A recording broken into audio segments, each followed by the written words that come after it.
Hey everyone, it's George from Blockchain TXP and today is the 2nd of October 2023 and guys, in my episode that I released on the 28th of September, I talked about the federal government going for a shutdown, and because of that, there is a possibility of the price of Bitcoin and cryptocurrencies to pump up. Now look guys, since the last 24 hours, that is what is going on, because if you look at the global cryptocurrency market, there is a very high possibility that it could have touched the $1.10 trillion mark, but what happened is that on the 30th of September, just few hours before the US federal government were to shut down, there was a massive update and looks like the federal government is not going to be shutting down and there is a 45-day stopgap arrangement. Now look guys, I really am not sure if this is a positive news or a negative news for the cryptocurrency world, because look guys, this is how it should have worked. If the federal government should have been shut down, there would ideally be in panic in the market, and the understanding is that whenever there is panic in the market, people will go ahead and switch to cryptocurrencies, more of a hedge towards inflation and possibly negative things to happen in the cryptocurrency market. But because of this 45-day stopgap, could it be possible it could lead to a dump in the price of Bitcoin and cryptocurrencies? Definitely possible, so I'll definitely go ahead and explore that in today's episode. Now look guys, since the last few hours, the global cryptocurrency market is definitely pumping up, and based on how mainstream media portrays this news, I'm pretty much sure it's going to have a drastic impact on the price of Bitcoin and cryptocurrencies, so we'll definitely go ahead and explore that. And to be honest guys, because of this shutdown, there was also this news about Ethereum Futures to be ETF. Now listen to this guys, the news was that because of a possible shutdown, the Security and Exchange Commission might rush towards approving futures ETF, but everything has changed now, isn't it? So in today's episode, we'll definitely touch base on news regarding Ethereum ETF and Vitalik Buterin guys, one of the co-founders of Ethereum. He also published a blog. Now his blog is really critical blog guys, and he actually discusses decentralized autonomous monopoly, so we'll definitely go ahead and look at that.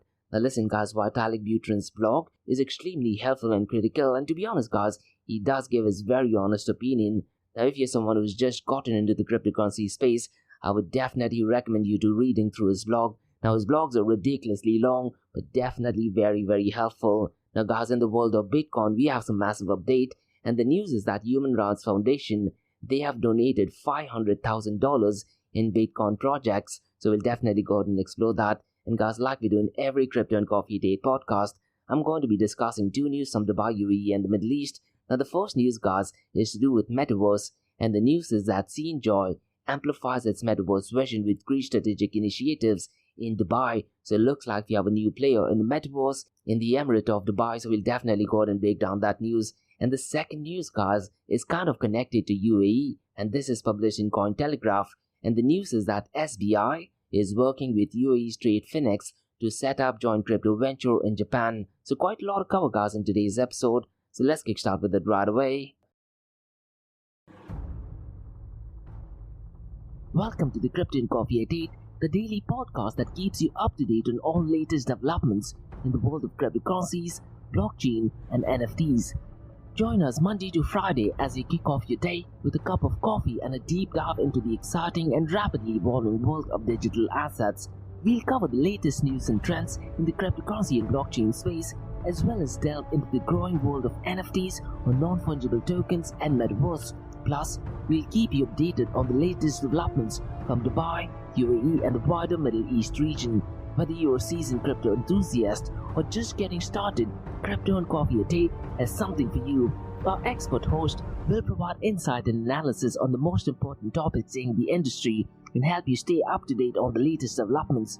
They'll bring you interviews with leading figures in the crypto and blockchain space and explore the ways in which these technologies are changing the world around us, from the impact on traditional financial systems to the potential for revolutionizing industries and transforming societies. We'll cover it all on Crypto and Coffee a Date. So tune in and join us for a daily dose of Crypto and Coffee a Date, and let's stay ahead of the curve together. We'll start your day off right with the most important news and insights from the world of cryptocurrency, blockchain and the Metaverse, and help you navigate this exciting and rapidly evolving landscape. In Crypto and Coffee a Date, the daily podcast covers the latest developments in the world of cryptocurrency, blockchain and the Metaverse. We'll also bring you updates on the latest news from Dubai, UAE and wider Middle East region.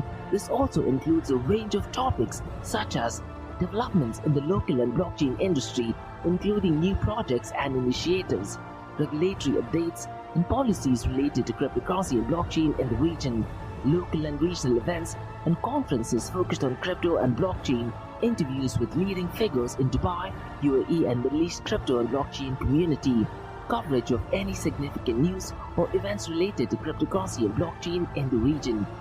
By covering these local and regional developments, in addition to the wider world of cryptocurrency and blockchain, Crypto and Coffee at 8 aims to provide a comprehensive overview of the industry and its impact on the Dubai, UAE and Middle East region. Now before we kickstart today's episode, I have an important message, so check this out.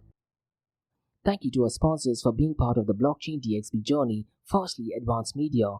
Advanced Media, guys, is the largest distributor of professional video, photo, broadcast and cinematic equipment and accessories in the Middle East and MENA region. With over 2 decades of experience, Advanced Media is now the largest distributor in the Middle East, representing more than 100 recognizable brands, including brands such as Zeiss, DJI, Hasselblad, Red and Rode. As a matter of fact, guys, the very mic that I'm recording is being sponsored by Advanced Media as well, and Advanced Media has showrooms in Saudi Arabia and services as well. Looks like they're definitely taking the Middle East by storm. And here's the beautiful thing, guys, they're taking corporate social responsibility very seriously, and they're focusing on 3 P's, that is people, planet and prosperity. Now listen, guys, if you do want to find out more information regarding the statement of corporate social responsibility, check out the website, that is www.amt.tv. And here's the beautiful thing, guys, they also want to be a leader and set an example and reputation as a pioneer and member of the community. And in doing so, guys, they also have an AMT scholarship with SAE Institute in Dubai, UAE, so definitely check it out. And also, guys, Advanced Media is committed to persistently developing, organizing and hosting training workshops, seminars and community events that educate, inform and familiarize consumers with new equipment and the latest technological advances. So listen, guys, do one thing. If you do want to support this channel, go to the website, that is www.amt.tv, and follow the social media channels as well. All of the details are in the show notes below. Next, listen, guys, there are 3 things I'm absolutely passionate about. One is death metal, ice cold beer, and the third one is extreme sports, and that is Tough Mudder. And Tough Mudder, guys, is a series of obstacle and mud runs that'll push your physical and mental limits without the pressure of competition. It's essentially a community that is built on teamwork and overcoming obstacles, where stepping outside of your comfort zone is the actual reward. And my big question is, guys, when was the last time you did something wild for the very first time? Now listen, guys, Tough Mudder Arabia has a formidable team, and one of the events does actually take place on the 14th of October. And Tough Mudder Arabia, guys, is putting across a series of events this year and next year.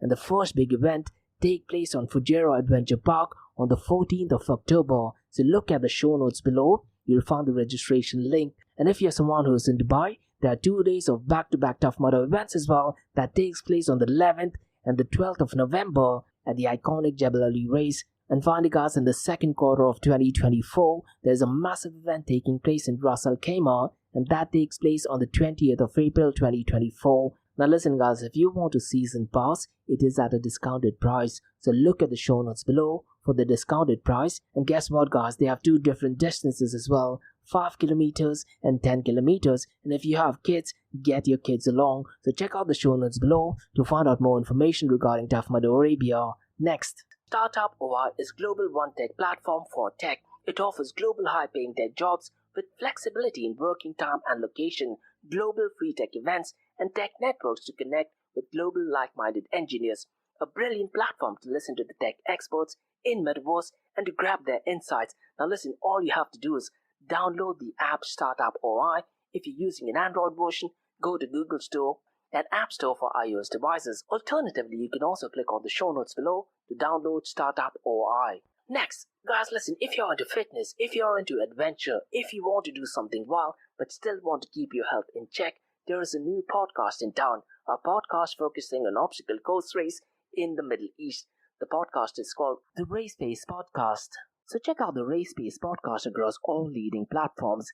And the Race Pace Podcast is a peer-to-peer community-driven podcast where they talk all about obstacle course race in the Middle East, from Sandstorm to Spartan Race, from Tough Mudder to Desert Warrior Challenge, and also the Government Gov Games, and quite a lot more. The podcast has interviews with athletes, locally and internationally, to get inside scoop on how athletes prepare for obstacle course race. In the podcast, they also talk about interesting stories on why they are motivated to do obstacle course race. And that's not all. They also plan to release 7 NFTs, and these NFTs are no ordinary. These NFTs will represent every emirate in the UAE. And listen, guys, these NFTs are going to be absolutely massive. So do one thing, go to Spotify, go to iTunes, go to any leading podcasting platform and search for Rise in the Obstacle Course Race podcast.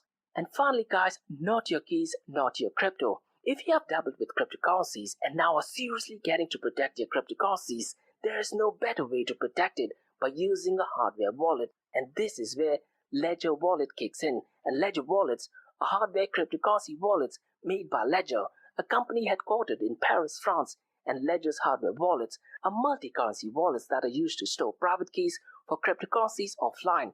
And Ledger offers 2 hardware wallets, the Ledger Nano and Ledger Nano X wallets. They are world-class experts with extensive crypto security backgrounds. They continuously look for vulnerabilities in Ledger products in a constant effort to improve the level of security. Now, in today's world, securing these digital assets is a critical challenge, and this is where Ledger kicks in. So click the link below to buy your hardware wallet and support this podcast. It is a brilliant way to support this podcast. So what are you waiting for? The link is in the show notes below. Now guys, since you've taken care of that, let's kickstart by looking at the global cryptocurrency market. Now the global cryptocurrency market, guys, as of now is at $1.08 trillion. It's going to be really interesting to see how the global cryptocurrency market reacts on Mondays and Tuesdays. Now mind you guys, I'm in Dubai and I'm looking at these prices in the early morning hours in the Middle East, and there is a very high possibility that mainstream media has not published this news, and it is still technically Sunday in the Western countries like Canada and US. So Monday early morning hours, I'm pretty much sure the price of Bitcoin and cryptocurrencies are definitely going to be impacted the most. Now that thing being said, guys, the global cryptocurrency market is marginally up by 0.47% since the last 24 hours, and the total crypto market volume in the last 24 hours is at $29.18 billion. To be honest, guys, this number of $29.18 billion is ridiculously low, but the fact that this is on a Sunday in Western countries and early morning hours in the Middle East, to be honest, these numbers seem absolutely fantastic. And what is even crazy is that since the last 24 hours, it is actually down by 14.73%. So I'm pretty much sure after the news broke out regarding the stopgap arrangement, there has been massive movements in the world of Bitcoin and cryptocurrencies.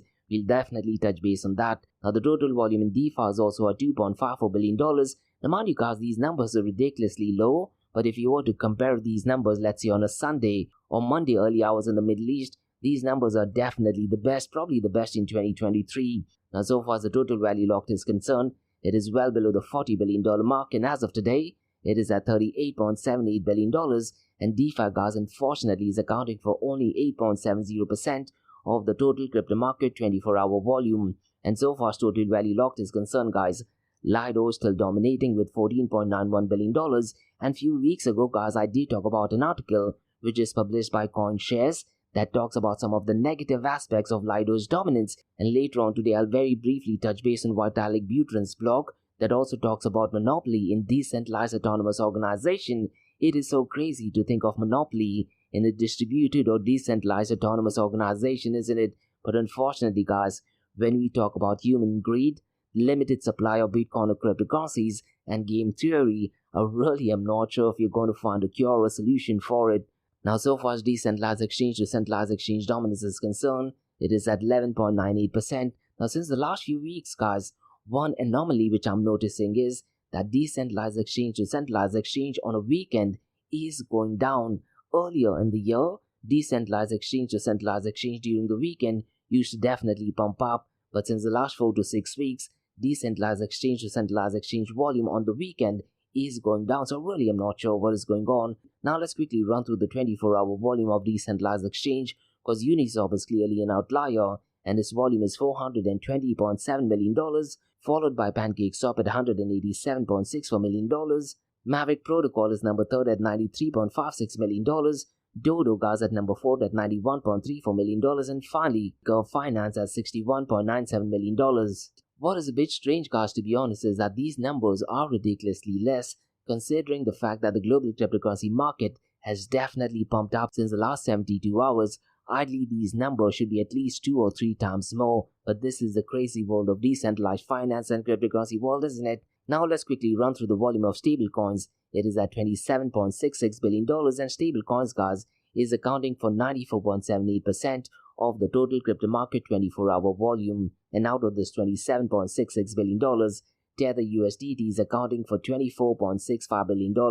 Now listen, guys, if you were to compare the total cryptocurrency market volume, it is $29.18 billion, and out of that, Tether USDT accounts for $24.65 billion. So it looks like since the last 72 hours, people are definitely using a lot of Tether USDT to go out and buy and sell Bitcoin and cryptocurrencies. Now, so far as the volume of Circle USDC is concerned, it is still ridiculously low. As a matter of fact, Circle USDC's volume has gone down, and it is only at $1.37 billion, and Binance BUSD's volume has marginally pumped up at $855 million. It is still below the $1 billion mark. Now, guys, let's quickly run through the market cap, 24-hour trading volume and dominance between Bitcoin and Ethereum. Now, what is a bit surprising, guys, that since the last 72 hours, Ethereum's market cap has definitely pumped up a lot, and it has crossed the $200 billion mark. I very specifically remember on the 28th or 27th of September, I did talk about Ethereum's market cap to actually go below the $190 billion mark, but looks like news regarding the government shutdown or the federal government shutdown is turned out to be positive for the world of Ethereum. Now, as of today, 2nd of October, Ethereum's market cap is at $201 billion, whereas Bitcoin's market cap is at $529 billion.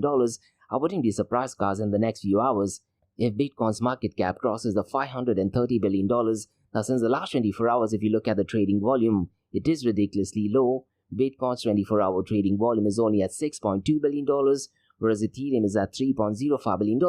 And guys, if you look at Solana since the last 72 hours, looks like it is definitely pumping to the moon because it is up by well over 13%.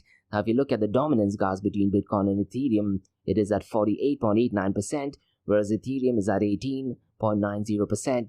Now, guys, let me run through a matrix, which, to be honest, guys, I'm reading it out for the very first time in the Crypto and Coffee at 8 podcast, and that is the top NFT marketplaces. And the number one, guys, to be honest, is a surprise, is Mineable Punks. And if you look at its 24-hour volume in terms of Ethereum, it is 799.11 ETH. Now, the second one is Mutant Ape Yacht Club, and in terms of ETH, it is 450.53 Ethereum. And the third one is Bored Ape Yacht Club. It is at 421.63 ETH. Now, mind you, guys, I'm looking at these numbers only for the last 24 hours. And what you can do is you can go to dappradar.com and look at these numbers yourself as well. The fourth one, guys, is Milady. And since the last 24 hours, the transaction done is 371.13 ETH. And finally, the number 5th is Dreadfuls, and 315.3 ETH has been traded since the last 24 hours. Now, what I'm really liking about this matrix, guys, is rather than using fiat currency or dollar value, we are looking at these numbers in terms of Ethereum or cryptocurrency. That is beautiful, isn't it? And one of the visions of Satoshi Nakamoto was separation of money and the state. And to be honest, guys, I really am not sure when we'll be able to achieve that.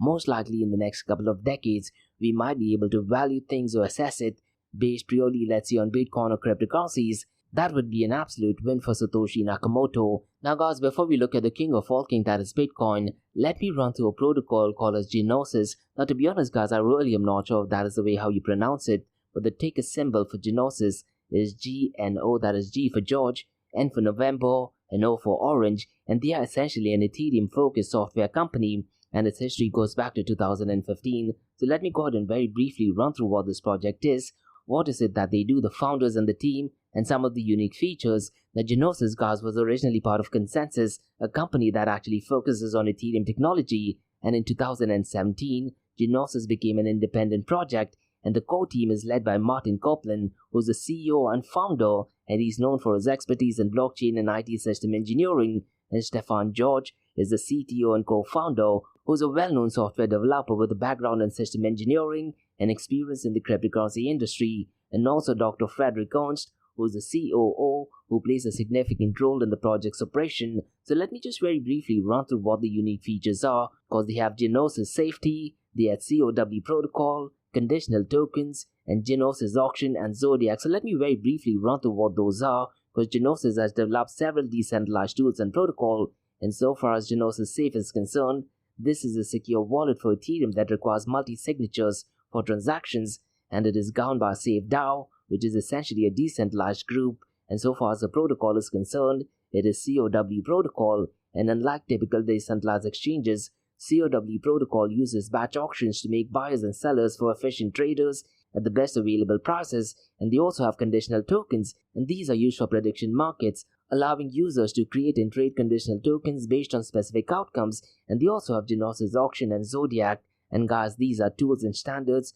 for decentralized autonomous organization, or distributed autonomous organization as I like to call it. And they also have a token, and the ticker symbol for that is GNO. And GNO, guys, is a native cryptocurrency for Genesis ecosystem, and there is a maximum supply of 3 million GNO, and approximately 2.6 million GNO are currently in circulation. And GNO holders, guys, can participate in Genesis DAO, which is essentially a platform where they can have a say in protocol changes, influence the project's direction, engage in prediction markets, and earn rewards as well. And so far as the security is concerned, Genesis is built on Ethereum blockchain, which uses proof-of-stake consensus mechanism for security. And so far as smart contracts is concerned, smart contracts on Genesis are deployed on Ethereum and undergo regular security audits.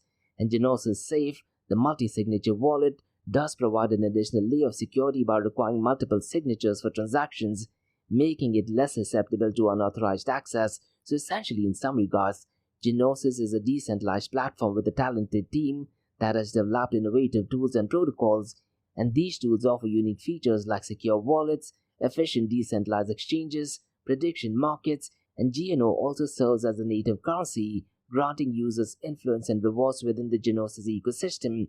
And the security is enhanced by Ethereum's proof-of-stake consensus and the use of Genesis Safe for transaction security. So what are your thoughts, guys, on Genesis? Looks like they're definitely a promising project, but looks like it is something mostly meant for developers and not necessary for average individual citizens, right? Now, guys, let's look at the king of all kings, that is Bitcoin. And since the last 48 hours or 72 hours, the price has definitely crossed the $27,000 mark, and as of today, it is at $27,096. And since the last 24 hours, it is marginally up by 0.27%, and since the last 7 days, it is up by 1.94%. If you look at the price of Ethereum, guys, it is well over the $1,600 mark. It is at $1,675. Now, since the last 24 hours, it has marginally gone down by 0.97%, but since the last 7 days, it is up by 0.24%. Now, Binance BNB Coin, guys, is struggling, to be honest, and I really am not sure what the future of Binance BNB Coin is, let's say 6 months from now. But as of now, the price of Binance BNB Coin is at $214, and since the last 24 hours, it is down by 0.78%, and since the last 7 days, it is up by 1.70%. Now, what happened, guys, on the 1st of October, that is on Saturday in US, there was a massive news that actually broke out that the federal government shutdown will not be taking place, and there is a stopgap arrangement of roughly around 45 days, and looks like because of that, the market is definitely back to fluctuations. Now, if you look at the fear and greed index, guys, it is showing at 42, which is neutral, and you can check this via CoinMarketCap, or you can also check it via alternativesme.com, and over there also it is at 48, which is neutral, which means at this point of time, it is unclear if the market is going to go in a positive way or in a negative way. Now, this is what I think of it, guys. When the news actually broke out regarding the federal government to be shut down, people were under the impression that the federal government will be shut down, let's say, for a few days, maybe a few weeks, and that would ideally create panic in the market. And because of that, Bitcoin and cryptocurrencies might turn out to be a safe haven, and because of that, people go out and buy Bitcoin and cryptocurrencies, and that is exactly what happened. And the price of Bitcoin and cryptocurrencies definitely pumped up. But what happened is that on Saturday, just 30 minutes before the Fed was supposed to shut down, there was this massive news that broke out that Kevin McCarthy has actually passed a bill stating that the federal government will not be shutting down, and there is some stopgap arrangement being made for 45 days. Now, does this mean, guys, because of this, the price of cryptocurrencies would fall down? That's what logically makes sense, right? So it's going to be really interesting to see how the crypto market reacts, particularly on Monday.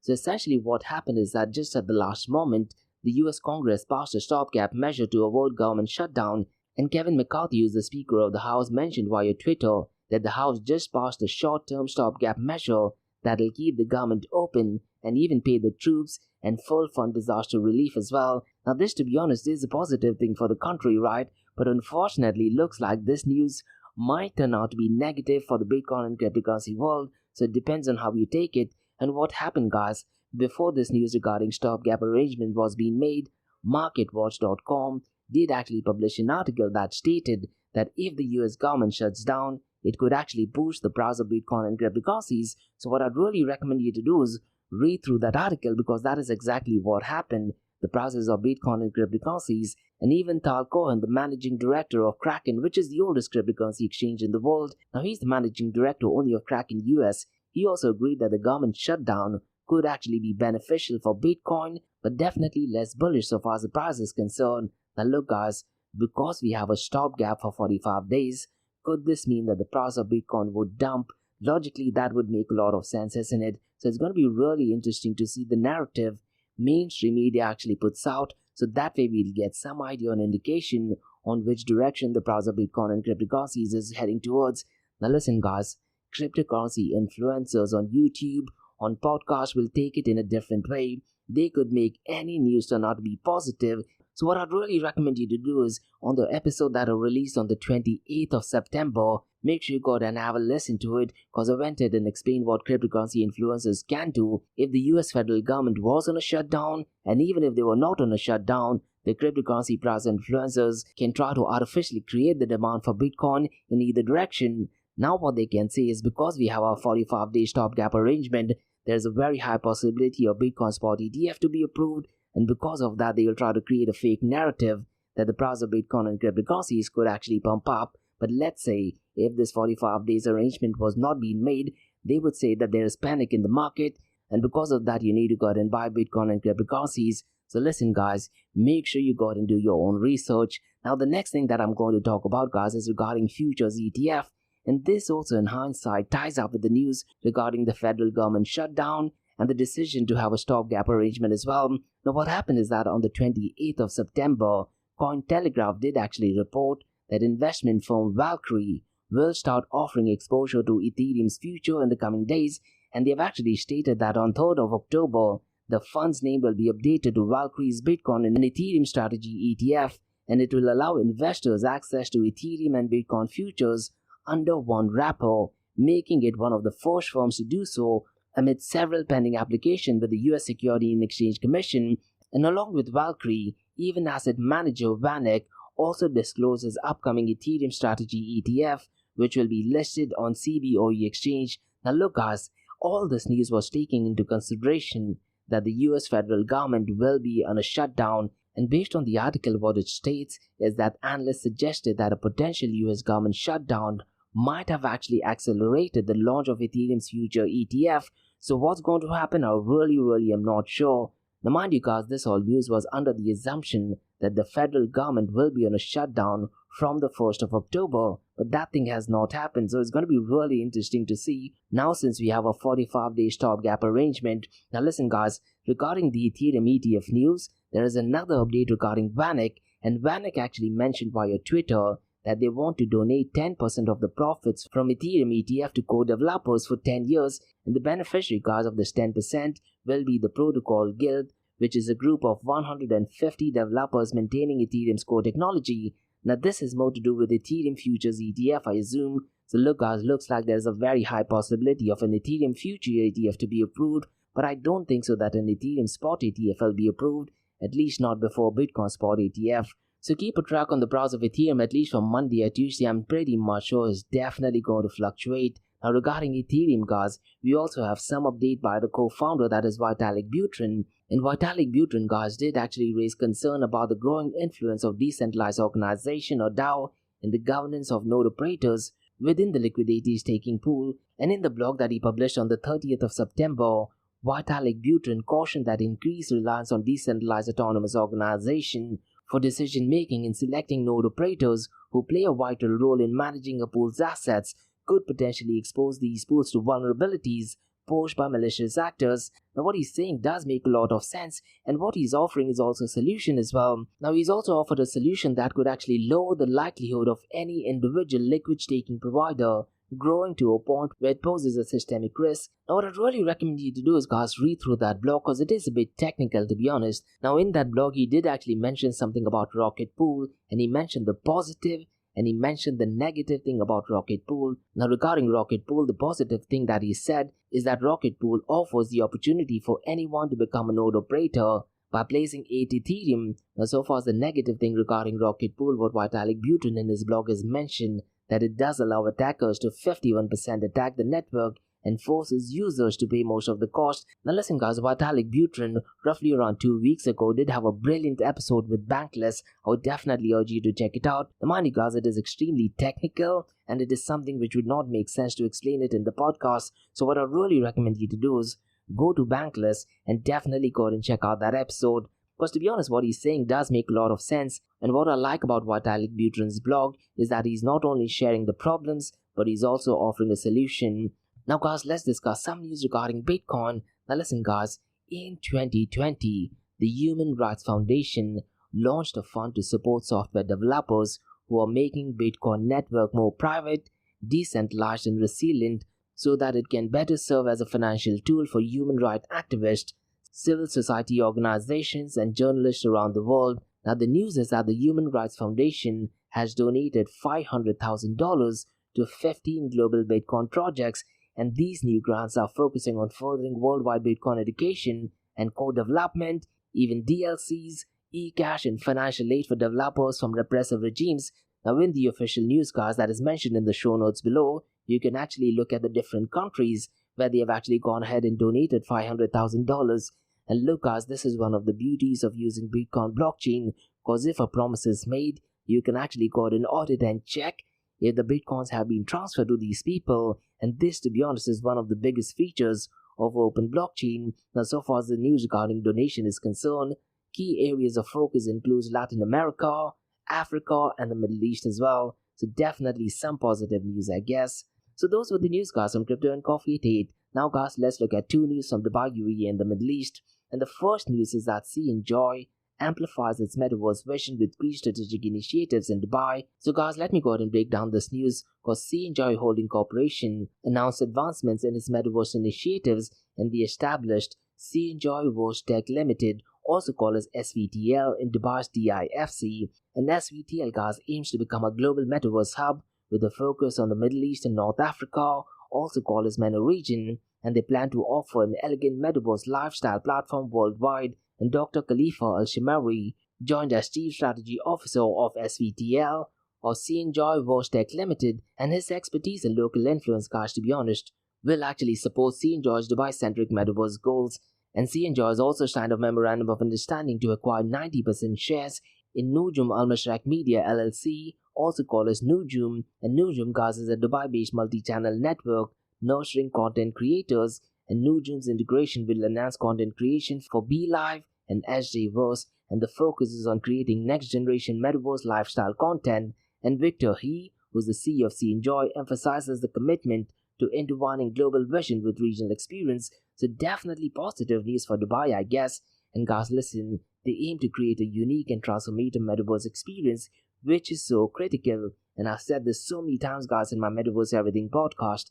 Just switching current existing systems to the metaverse will not cut it. The new user experience has to be 10 times better than what we are currently experiencing. And so far as Nujum is concerned, they're specializing in content creation on platforms like TikTok. And so far as Scienjoy is concerned, they are a Nasdaq-listed interactive entertainment leader as well. And they're also leveraging artificial intelligence technology to create immersive experiences. And these experiences, guys, aim to connect and redefine entertainment globally. And Scienjoy is dedicated to shaping a metaverse lifestyle. So it's going to be really interesting to see how this news develops and materializes. Now guys, let's discuss second news.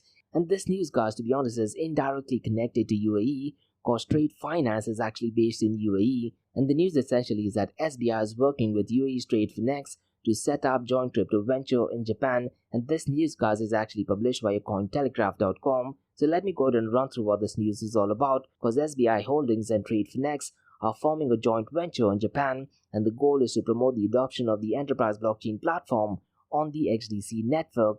And Trade Finex, guys, is based in UAE and operates a decentralized platform on XDC network, and it connects trade finance originators with banks and lending institutions. And Trade Finex focuses on blockchain-based trade finance products, and these products, guys, include invoicing, letter of credit, purchase order finance and supply chain finance. And so far as XDC network is concerned, it is essentially an Ethereum virtual machine compatible enterprise blockchain, and it aims at enterprise use cases and offers fast transactions, low gas fees and high capacity, and the network uses native XDC token for various purposes. And so far as the token is concerned, guys, XDC token serves as a reserve cryptocurrency for third-party decentralized apps, and the use also includes decentralized apps payment settlements, micro payments, transaction costs and smart contract deployment, and Trade Phoenix guys has collaborations with organizations like World Trade Organization and ICC as well. Now, so far as the collaboration is concerned, guys, the goal is to enhance trade finance with blockchain, improving speed, transparency, and traceability. And so far as Trade Phoenix is concerned, they operate as both permissioned and permissionless, allowing selective data sharing. Now listen guys, I definitely have a problem with permission blockchain because there is nothing called as permission blockchain, but that is a completely different topic altogether. Now so far as the joint venture is concerned, they aim to localize XDC network information and documentation in Japan, and it seeks to expand the availability of XDC token on local cryptocurrency exchanges, and their deployment of trade finance solution is planned for Asia Pacific region. And because this is to do with Japan, looks like Japan may permit startups to raise funds through cryptocurrency token issuance, and this partnership could be fruitful guys, because this would be an alternative to conventional stock listing, right? And look guys, Japan has always been a massive advocate of Bitcoin and cryptocurrencies, and Japan's Financial Services Agency plans to amend cryptocurrency related tax code as well. And these changes could include exemptions from paying unrealized gains tax on cryptocurrencies, and these developments occur amidst evolving cryptocurrency regulations and adoption in Japan. Now look guys, the joint venture aims to facilitate blockchain trade finance solutions in the region, so definitely positive news for Japan, I guess. And those were the news guys from Crypto and Coffee at 8 from Blockchain DXB. In case if you guys have any feedback or suggestions, drop me an email to info@blockchaindxb.com. Check out my website www.blockchaindxb.com. Check out my other website area2071.com that talks everything about Metaverse. And guys, if you like listening to this podcast, please click on the follow button, give it a 5-star rating and share the word across. Now for the next few minutes is going to be an Ask Me Anything series where you listeners can ask any questions regarding Bitcoin, blockchain, beyond blockchain, cryptocurrencies, NFTs, DeFi and Metaverse.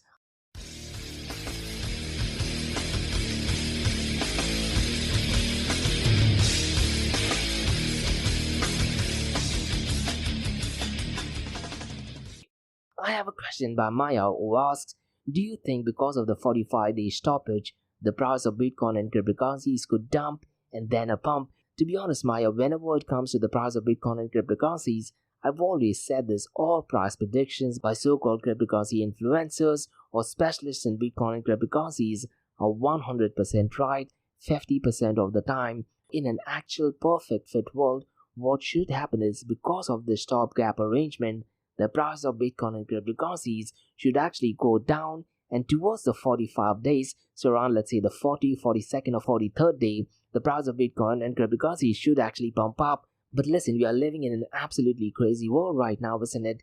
And look Maya, one of the biggest events that is going to take place in the Bitcoin world is that of Bitcoin Spot ETF. Keeping in mind your question, could it be possible that because of this 45-day stopgap, the US Security and Exchange Commission are kind of pressurized to go ahead and give an outcome or decision on both the Bitcoin Spot ETF and Ethereum Spot ETF?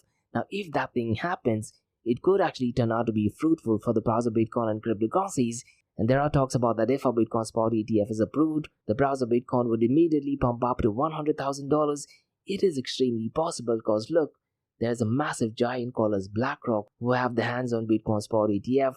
Now really I'm not sure if that thing would actually turn out. This would something happen in a perfect idealistic world. But listen, one of the biggest worries, Maya, is that the US election is actually taking place next year. And I've mentioned this in my Crypto and Coffee Date podcast.